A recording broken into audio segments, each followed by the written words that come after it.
It was well past midnight. The world outside was cloaked in white. Snow blanketed every inch of ground like a ghostly quilt. The wind howled through the trees, sharp and cold, slicing through the night like a blade of ice. Tom Carter's hands were locked tight around the worn steering wheel of his old sedan, his knuckles pale against the cracked leather. The road stretched ahead, lonely and endless. The only sounds were the hum of the engine and the rhythmic swish of the wipers brushing away snowflakes. His shift at the auto shop had ended hours ago, but Tom wasn't ready to go home yet. Home had become too quiet lately, a place filled with echoes of laughter that no longer lived there. Grief has a cruel way of freezing even the warmest memories. Tom was a single father now, raising his 7-year-old daughter, Lily, the best he could. She often asked about her mom questions he still didn't know how to answer. As he turned down a dim, winding road near Maple Ridge, something caught his eye. A figure small and fragile, moving through the snow. A woman, barefoot, wearing a white dress. The hem dark with mud and ice. Her hands clutched a pair of heels. Her shoulders trembled as she stumbled through the cold. For a moment, their eyes met wide, glassy, desperate, and then she looked away, as if she didn't deserve to be seen. Tom hit the brakes hard. Before we dive into what happened next, if you believe in kindness, second chances, and doing good when no one's watching, please take a moment to like this video, share it, and subscribe to Pure Hub Kindness. Your support helps us share more real, inspiring stories that restore faith in humanity. Tom stepped out into the freezing wind. Without hesitation, he took off his jacket and draped it over the woman's shaking shoulders. She flinched at first but didn't run. Her lips were blue, her eyes hollow. She looked like someone who had been fighting the storm for much longer than tonight. Her name, he would later learn, was Elise.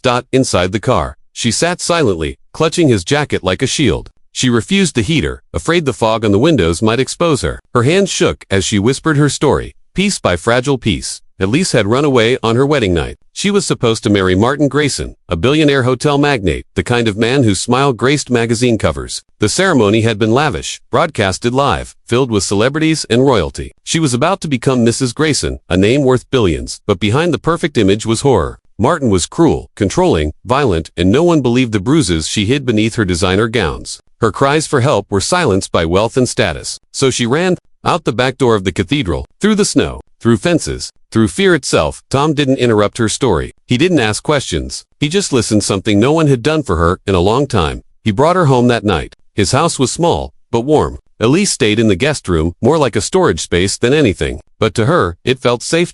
When Lily saw Elise for the first time, she called her the Princess Lady.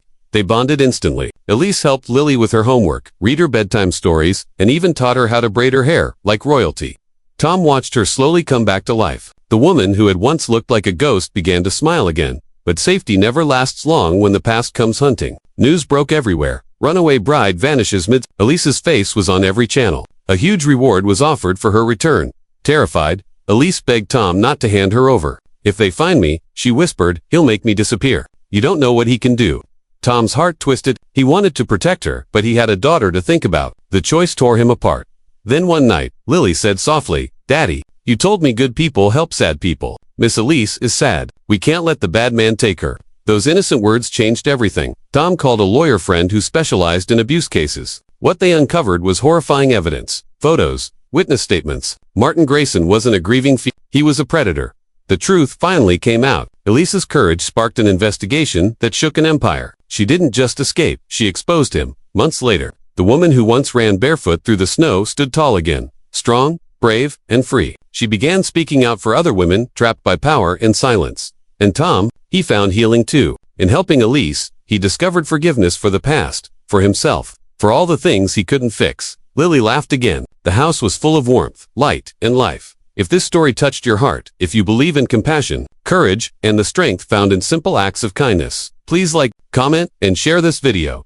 And remember, every view, every click, every story shared helps us spread hope through Pure Hub Kindness.